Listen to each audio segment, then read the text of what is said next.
The encounter in the woods. The forest was quiet that evening, the kind of quiet that made every sound feel louder than it should. Elias, a park ranger who had worked in these woods for 3 long years, knew the rhythm of this land. He had seen storms tear through the pines, he had chased off black bears near campsites, and he had guided lost hikers back to safety. But nothing in all his experience had prepared him for what he saw that night. It began with a flicker of light.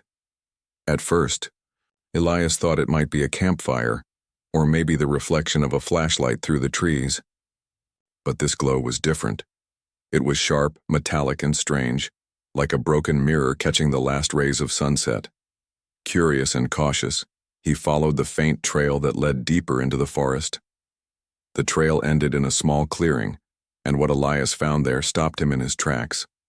The earth was scorched black, as though fire had ripped across the ground in violent bursts. The air smelled faintly of smoke and metal. And then he saw her. Half hidden behind a fallen log was a figure unlike anything he had ever laid eyes on. At first glance, it looked like a person wrapped in armor. But as he moved closer, his instincts screamed that this was not human. The figure was taller than any woman he had ever seen, her body slender yet powerful. Segmented plates of strange dark armor clung to her frame, dented and cracked as if from an accident. Where human eyes should have been, 2 glowing violet orbs stared out from a helmeted face burning with fear and suspicion. Elias froze. His breath caught in his throat. Every instinct told him to back away, but something deeper, something human, urged him to speak. He raised his hands slowly, showing they were empty. "Hello?" He called softly, his voice steady but gentle. "I'm not going to hurt you." The figure jerked upright at the sound of his voice. A sharp hiss echoed from within her helmet, and when she spoke, her words carried a strange echoing resonance. "Stay back," she warned. "Your kind always says that before the dissection begins." Elias felt a chill crawl down his spine. Her tone was not just angry, it was terrified. He shook his head quickly. No, you're wrong," he said. "I'm not here to hurt you. I'm just a ranger. I protect this forest." The glowing eyes narrowed. The figure tried to stand but faltered, collapsing to one knee. A sound like breaking glass escaped her lips. A cry of pain unlike anything Elias had heard before.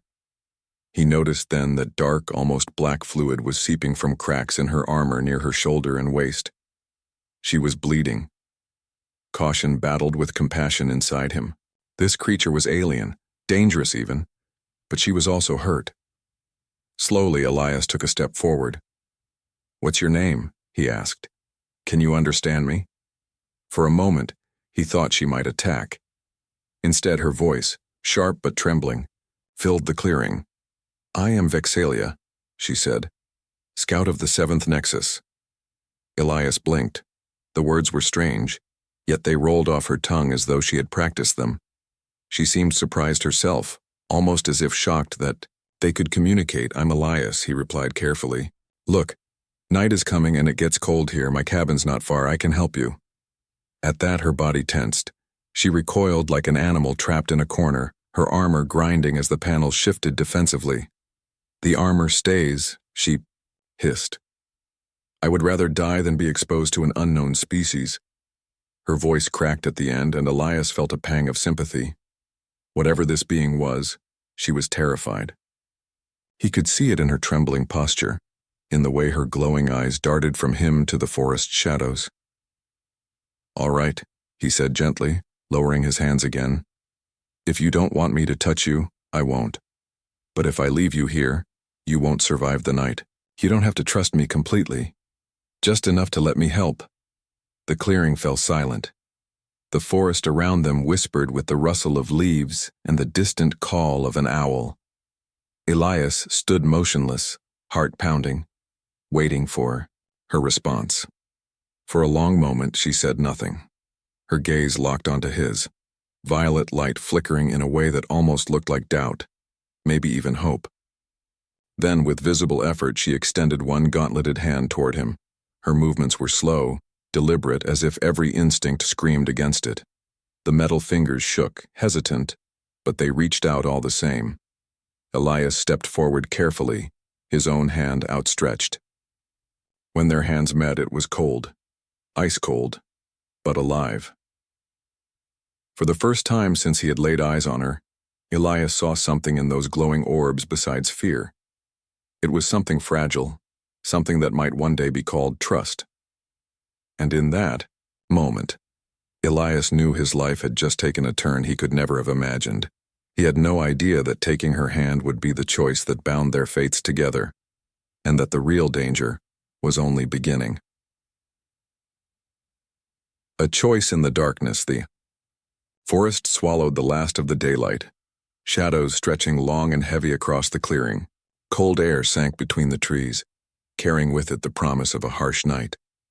Elias stood face to face with the wounded alien, her gauntleted hand still trembling in his. Her grip was strange, metallic, cold, yet alive beneath the armor.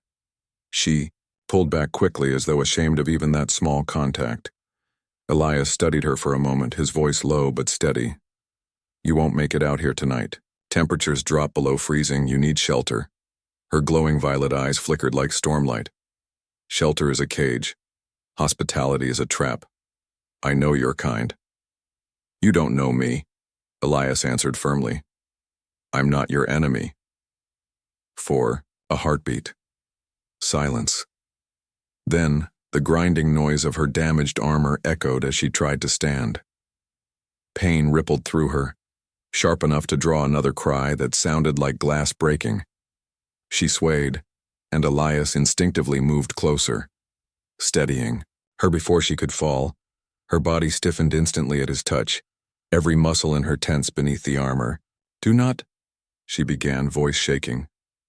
"I'm only helping," Elias interrupted softly. He let go at once, stepping back to show he meant no harm. "But you're bleeding. You're weak. If you stay here, you'll die." The alien's breath came in ragged waves, her armor humming faintly as if struggling to keep her upright. At last she spoke again, her words brittle. "What would you gain from saving me? Why risk yourself?" Elias hesitated. It was a fair question. Why was he standing here, offering help to a being who had made it very clear she did not trust him? He didn't have an answer that made sense except the one that came from his gut. "Because you need it," he said simply. Her glowing eyes narrowed, scanning his face as if searching for the lie. The forest seemed to hold its breath. Finally, she whispered, "Decision time, human. Either leave me here to my fate or take responsibility for what follows." Elias stepped forward and extended his hand once more. The cold night pressed against them, waiting for her answer. For a long moment she didn't move. Then, slowly, painfully, she lifted her armored hand and placed it in his. That was the moment everything changed. The walk back to the cabin was slow and grueling. Elias supported her as best he could, guiding her through the dense woods. Every so often her armor sparked faintly, sending a shudder of pain through her body. She made no sound, but Elias could feel her trembling with every step. Twice she tried to pull away, insisting she could manage on her own. Twice she stumbled almost immediately, forcing her pride to bend beneath necessity. Elias said nothing. He simply stayed by her side. When at last the small wooden cabin came into view, Elias felt her stiffen. Her glowing eyes darted across the humble structure. Stone chimney, rough walls, smoke curling faintly from the roof. "This is where you live?"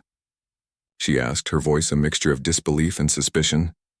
"It's simple," Elias admitted, "but it's safe, warm, better than the forest floor." Inside, the cabin glowed with the soft orange light of the fireplace. Elias guided her to a chair near the hearth, but she refused to sit until she had scanned every corner of the room with wary precision. Only when satisfied did she finally lower herself down, her armor clanking heavily against the wood. The warmth of the fire reflected off her segmented plates, but Elias could see the way her body sagged with exhaustion. He poured water from a kettle into a tin cup and placed it in front of her. "Drink. You need it." Her hand hovered above the cup but didn't touch it. "On my world," she said slowly, Accepting sustenance from another is binding, a pact of dependence. Many have died from trusting too quickly. Elias leaned back, keeping his voice calm. It's just water. No tricks. She stared at the cup a moment longer before pushing it away. You want me weak, she whispered. Easier to control. Elias frowned, frustration flickering across his face. If I wanted control, I'd have left you in the dirt. I'm giving you a chance to survive. What you do with it is up to you. The alien tilted her head, violet eyes glowing in the firelight. For the first time, Elias thought he saw something flicker across her face. Confusion, perhaps even doubt. Hours passed in uneasy silence. Elias busied himself with the fire, with tidying the cabin, giving her space to breathe. But every time he looked up, he found her eyes on him, unblinking, as though she was measuring his every movement, every word. At last, as the wind howled outside and the fire burned low, she spoke. Again. You called yourself Elias, he nodded. That's my name. I am Vexalia, she said, her voice quieter now, less sharp. Scout of the 7th Nexus. Fleeing, not sent. The words caught him off guard. Fleeing? From what? Fleeing what? Elias asked. Her eyes dimmed, shadows flickering in the violet glow.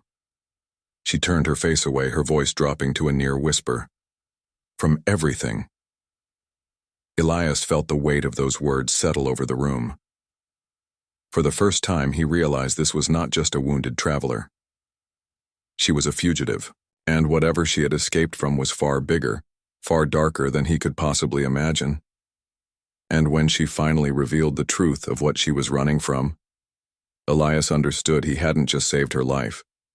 He had stepped into a war far beyond Earth itself.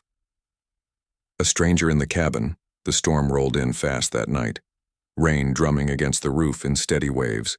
Inside the cabin, the crackle of the fire was the only warmth in the heavy silence.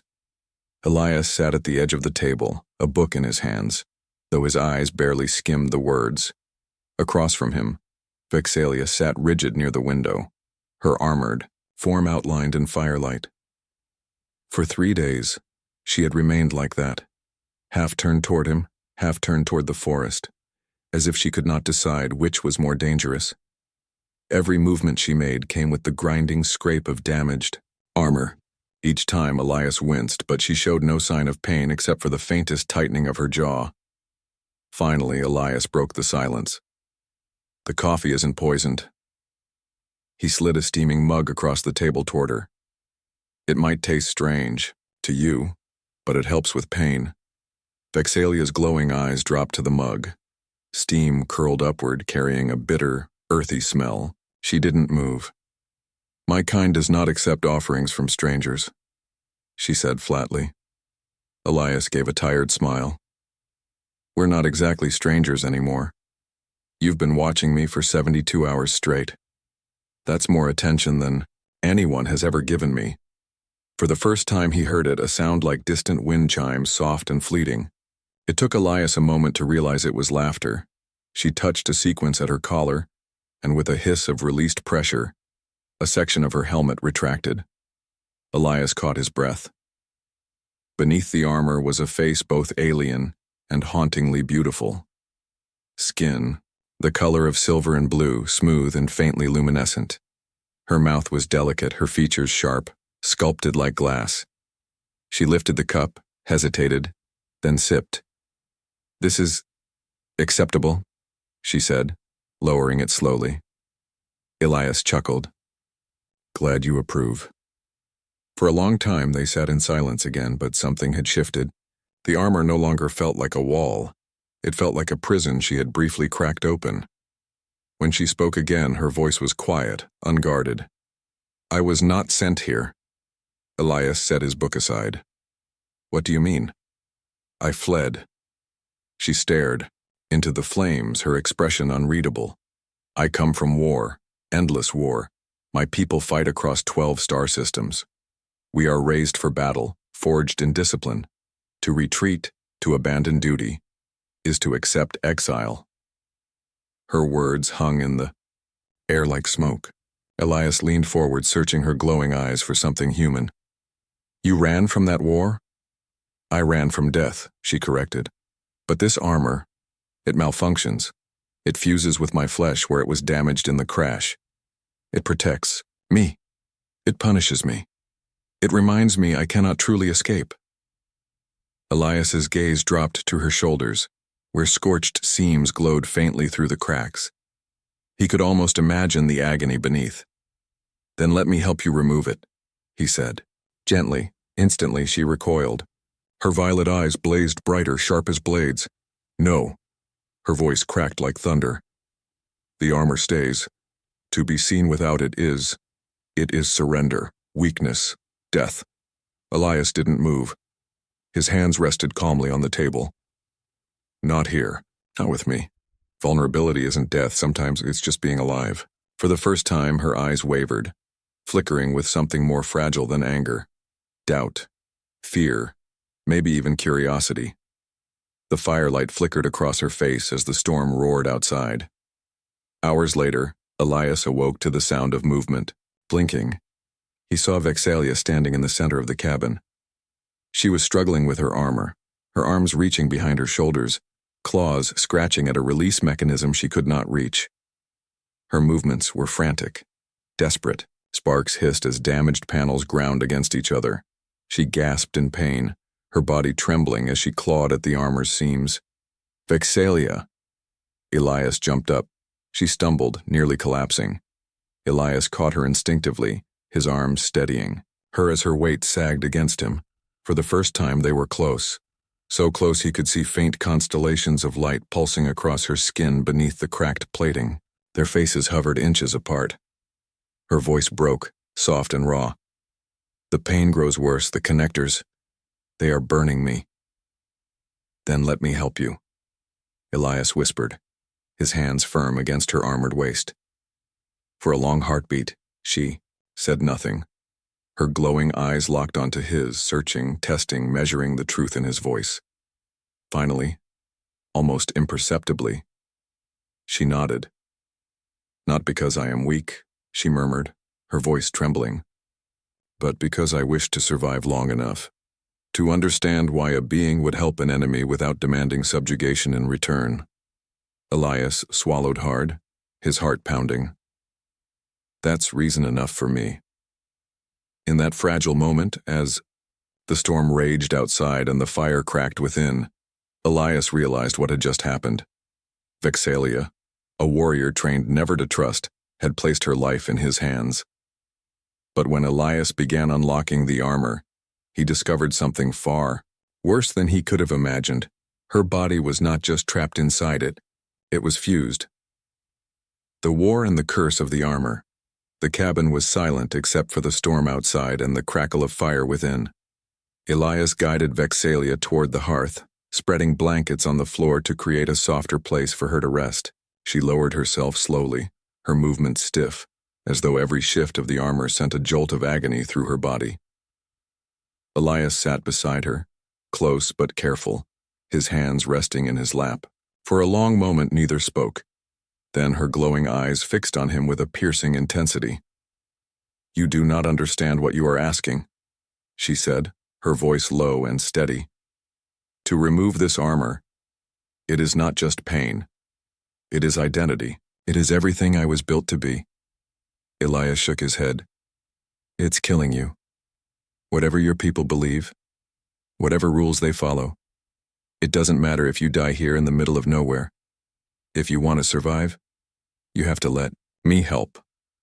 Her jaw tightened. She looked away, the glow of her eyes dimming.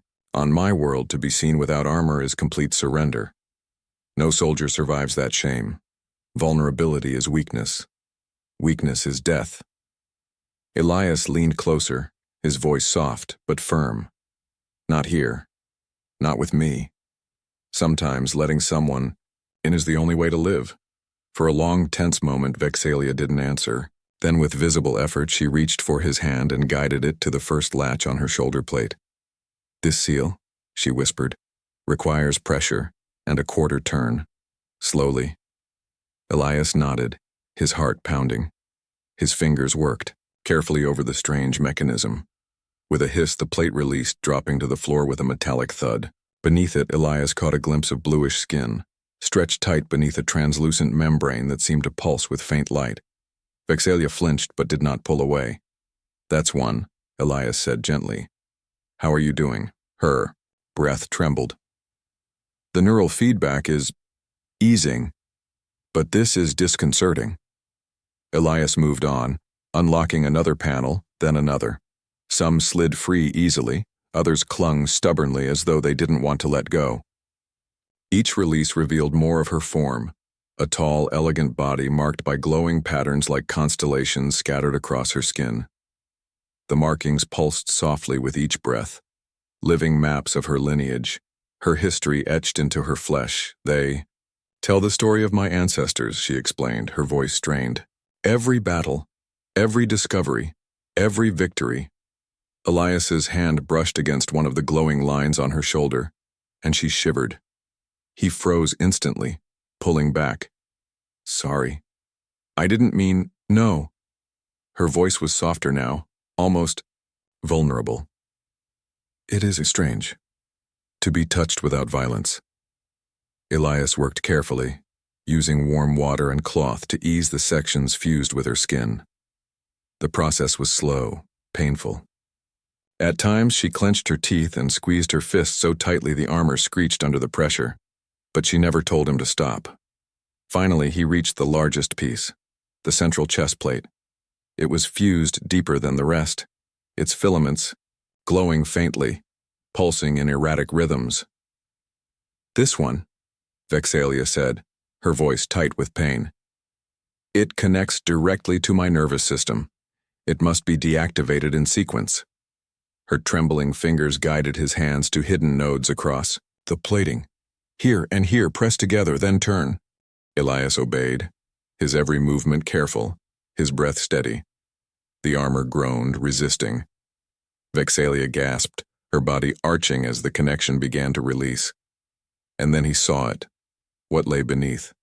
Instead of smooth skin, a network of glowing filaments spread across her torso, embedded deep into her flesh. They pulsed erratically like dying stars, their light flickering with each of her breaths. Elias's stomach tightened. "What is this?" "The suit's control system," she whispered. "It bonds to the warrior. It controls, enhances, punishes. Without it, I am nothing." "That's not true," Elias said firmly. "You're more than this." Her eyes met his, glowing with desperation. "Then prove it. Free me." Elias swallowed hard, focusing on the delicate sequence she showed him. Each connection released with a sharp spark, sending jolts of pain through her body. She bit back cries, her glowing eyes squeezed shut, but she never pulled away. At last, the final connection gave way. The chest plate fell free, landing heavily on the floor. Vexalia gasped, collapsing forward into Elias's arms, her body trembling uncontrollably. Her skin was bare now, wrapped only in a thin membrane-like bodysuit, glowing softly in the firelight. The armor lay scattered around them like the broken shell of a creature that had finally emerged. "No one has ever seen me like this," she whispered against his chest. "No one." Elias held her gently, his hand resting on her back, feeling the faint pulse of her markings against his palm. In that moment, the warrior was gone. She was no longer the fugitive soldier from a distant war. She was simply Vexalia, wounded, fragile, and trusting him in a way that defied everything she had ever known. Elias looked down at her, his voice quiet. "Are you all right?" She raised, her head slowly, her violet eyes shimmering like liquid fire. "You do not understand what you have done," she said, her voice shaking. "You have broken the curse of my people. You have touched what was never meant to be touched." Her words sent a chill through him. Elias realized that this was no simple act of kindness. In freeing her from the armor, he had crossed a line that could never be undone. And when she told him what touch meant in her world, Elias realized the true danger wasn't her armor at all. It was the bond forming between them. The first touch. The fire burned low, casting flickering shadows across the cabin walls. Pieces of Vexalia's armor lay scattered on the floor, twisted fragments of a life she had fought so hard to keep hidden. Now, freed from its grip, she sat close to Elias, her tall frame trembling as though the weight of the universe had suddenly settled on her shoulders. She wore only a thin, translucent membrane that clung to her blue-silver skin like mist. Through it, the intricate patterns of her lineage glowed faintly, pulsing with every breath. Elias couldn't look away. They were not scars or marks of suffering, but constellations, living stories etched into her very flesh. "You should not stare," she whispered, her voice quieter now, stripped of its mechanical echo. "In my world, even this much exposure is forbidden." Elias looked down, embarrassed.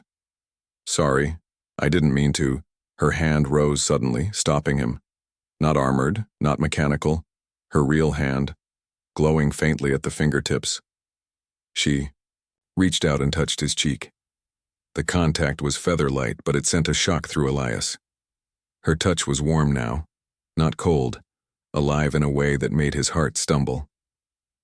"In my world," she said softly, "touch has only 3 purposes: combat medical necessity, or reproduction."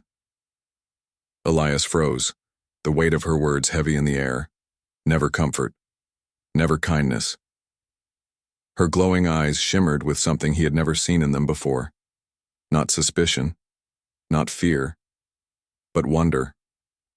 He swallowed hard, forcing his voice steady. "We touch, for a lot of reasons. To greet, to protect, to show we care. Sometimes just to remind each other we're not alone." Her hand lingered on his face, trembling slightly. "We believe such ideas to be weakness. My first touch was from an instructor, breaking my stance until the bone cracked. Since then, every touch has been force, until now." Elias's chest tightened. He covered her hand gently with his own. "You deserve better than that." For a long moment they stayed like that. 2 beings from different stars, bound by something as simple as skin. Against skin, then Vexalia spoke again, her voice breaking. "Do you realize what you have done? You have removed my armor, touched what no one was meant to touch. If my people knew, they would call it betrayal. Shame. Death." "Then let them," Elias said firmly. "Here, you're safe. With me, you're not a soldier. You're just you." Her glowing eyes softened, the violet fading into a gentle lavender. She leaned closer, her breath warm against his neck. "I do not understand this. I was trained to see every other being as an enemy, yet when you touched me, I did not feel fear. I felt..." She paused, searching for the word. "Whole." The room seemed to shrink around them, the fire's crackle the only sound. Elias realized he was holding his breath. "You've been told touch is weakness," he said slowly. "But maybe it's the strongest thing we have." Her hand slid from his cheek down to his chest, resting lightly over his heartbeat. Her markings pulsed brighter, reflecting the rhythm of his pulse beneath her fingers. "You gave me back something I never knew I lost," she whispered. "Do you understand what that means?" Elias shook his head. "Tell me." Tears gathered in her alien eyes, shimmering like liquid amethyst in the firelight. "It means I can never see myself as I did before. You have broken a truth that held me captive my whole life. You have shown me touch can heal, not just harm." Elias's throat tightened. He had only done what felt natural, helping someone in pain. Yet for her, it was everything. Slowly, carefully, she leaned forward until her forehead touched his. "Among my people, this is not done. To share breath, to close the space between us. It is the ultimate act of trust." Elias closed his eyes, the warmth of her skin against his sending shivers down his spine. "Then trust me," he whispered. The fire popped, sending sparks into the chimney. For a heartbeat, the universe seemed to hold still, and then Vexalia pulled back, her gaze burning into his. "Elias, I think I finally understand why you helped me. Not because I am strong, not because I am useful, but because I am alive. Elias nodded, unable to speak past the weight in his chest. Her hand lingered on his heart a moment longer before she withdrew, her body trembling, as though the admission had cost her more than any battle ever could. But the bond they had, formed in secret, carried a price. And when Vexalia revealed the one truth about her people's war, Elias realized that helping her might doom them both. The words that shattered him. The storm outside had passed, leaving only the soft drip of rain from the cabin roof. Inside, the fire burned low, casting long shadows across the wooden walls. Elias sat close to Vexalia, her bare skin glowing, faintly where the markings pulsed across her shoulders and arms. The air between them felt charged, like the silence after lightning. Vexalia's violet eyes shimmered in the firelight, but they were different now, no longer sharp with suspicion, no longer burning with defiance. They were softer, filled with something Elias couldn't name. She held herself still, as if any movement might break the fragile bond between them. Then she spoke, her voice a whisper that seemed to shake the room. "Do you know what touch means to us?" Elias hesitated. "You told me. Combat, medicine, or..." His voice faltered. "Reproduction." Her gaze did not waver. "Yes, nothing more. Never comfort, never kindness. Never this." Her hand lifted, trembling, and she brushed her, fingers lightly against his chest where his heart beat steady and strong. "You removed my armor. You touched my flesh. You held me as though I was precious. That has never happened in my entire existence." Her words struck him like a hammer. Elias swallowed hard, trying to form a reply, but she wasn't finished.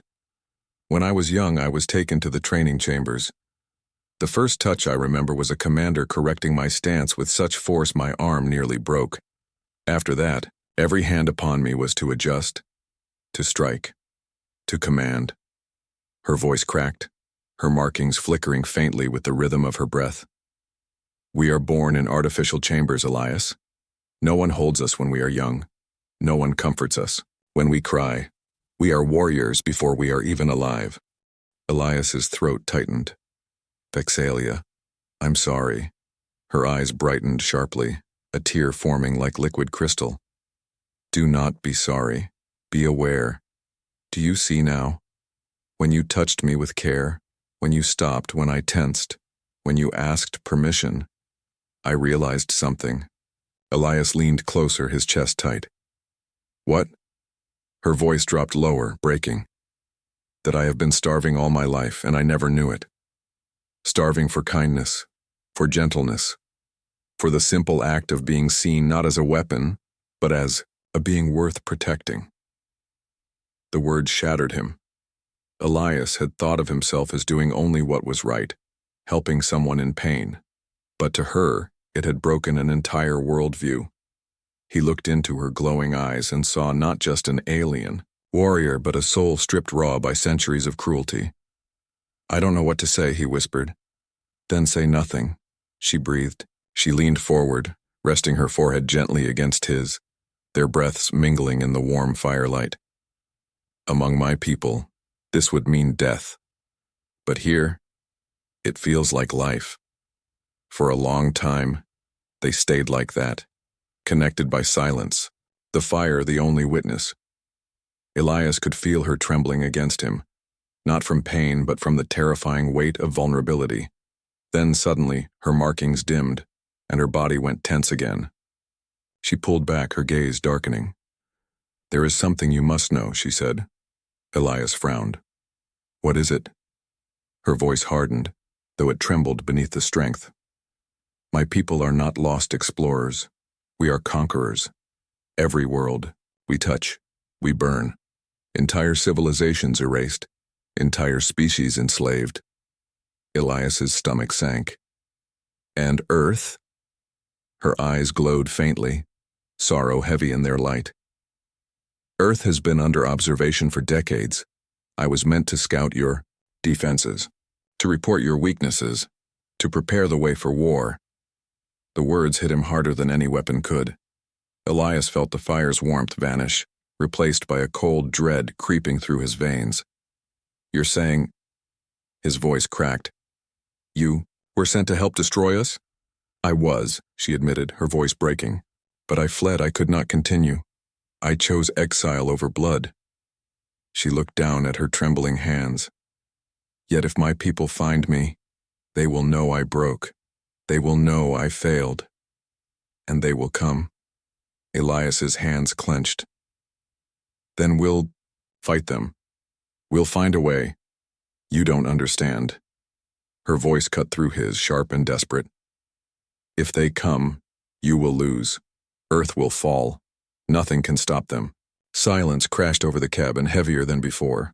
The fire popped, sparks drifting upward like dying stars. Elias stared into the flames, his chest tight with the weight of what he had just learned. Finally, Vexalia placed her hand on his again, her touch trembling but steady. "You think you saved me, Elias, but by helping me you may have doomed yourself, and your world." Her words hung in the air, cold and final. And when the beacon inside her shattered armor flickered back to life, Elias realized their time had already run out. The final choice 3 weeks had passed since the night Vexalia shed her armor in front of the fire. Outside the cabin, summer had come alive, the forest green, the air rich with pine and birdsong. But inside, a different kind of transformation had taken place. Vexalia no longer wore her battlesuit. Instead, she stood by the open window dressed in one of Elias's flannel shirts and a pair of jeans he had carefully altered to fit her tall frame. The morning sun turned her silver-blue skin radiant, the glowing patterns across her body shimmering, softly like starlight. "You're staring again," she said, not turning, but a small smile played at her lips. Elias leaned against the doorframe, a steaming mug of coffee in hand. "Hard not to. You look like you belong here now," she laughed softly, her melodic voice unfiltered by any helmet. "A fugitive alien warrior wearing human clothes in a wooden cabin? Yes, perfectly ordinary." They shared the laugh easily, like it had been waiting between them. But the moment's lightness faded when Elias glanced at the table. Her armor was laid out in pieces across the surface, each section carefully cleaned and arranged. Beside it sat the component they had both avoided talking about for days. The beacon. Its faint lights flickered now, like a heart slowly waking. Elias's jaw tightened. "It's working again." Vexalia moved to the table, her smile gone. She touched the beacon, her fingers trembling. "By tomorrow it will be fully functional. When I activate it, my people will know where I am." Elias stepped closer. "Then don't activate it. Stay here. You don't need them." Her eyes closed. "If I stay, I betray my people forever. If I return, I face punishment for desertion. But either way, Elias, they will find me. The signal is already calling to them. The choice is not about me anymore. It is about what I carry." She lifted her gaze, violet eyes burning with sorrow. "I know their plans, their weaknesses, knowledge that could save Earth or destroy it." Elias set the mug down hard, his voice sharp. "Then don't give it to them." Vexalia stepped closer, her voice rising with urgency. "You don't understand. If I run, they will come anyway. If I stay silent, millions will die. If I tell them I defected, they will come for you, because of what we have already shared." Her hand trembled as it touched his chest, feeling his heartbeat. "Elias, I have already doomed you." Elias caught her hand in his, holding it tight. "No. You gave me a reason to fight. You showed me the truth. That's not doom.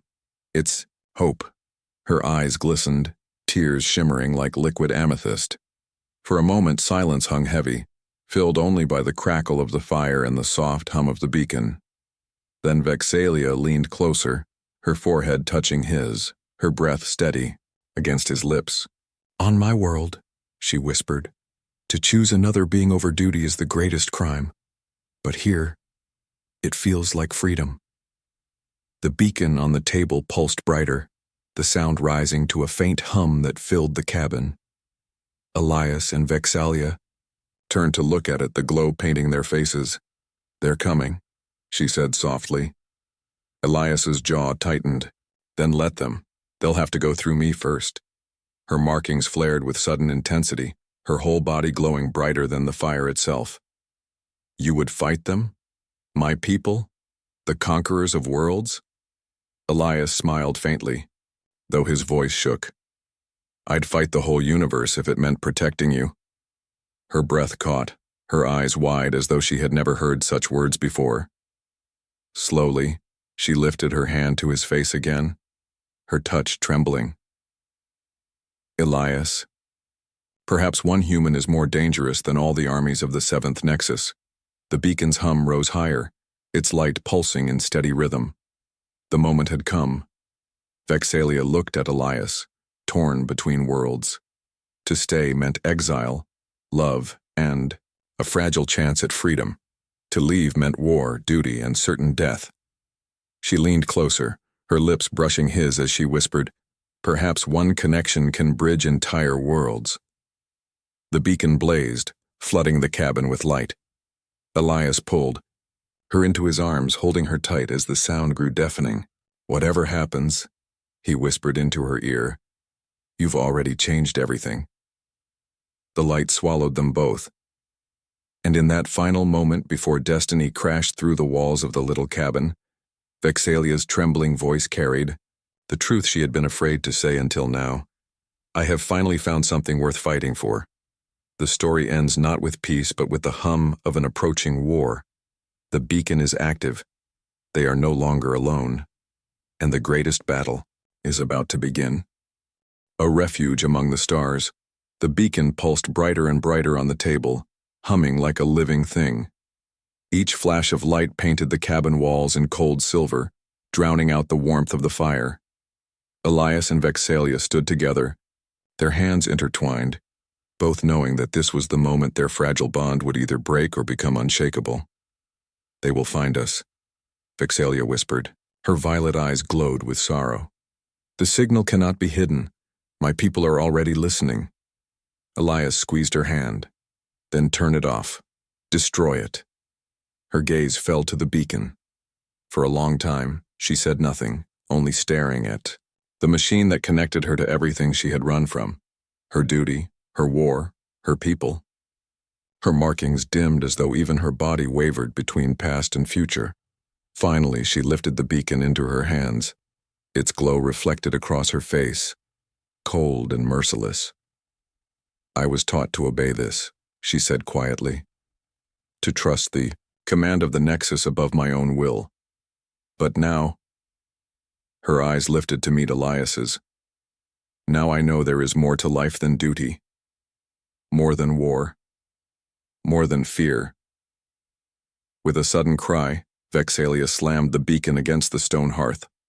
Sparks burst across the room, the machine shattering into pieces. Its glow flickered, died, and silence filled the cabin once more. Elias exhaled, the tension leaving his chest in a rush. But Vexalia still trembled, shards of the broken device scattered at her feet. "They will come looking," she said softly. "The Nexus does not forgive.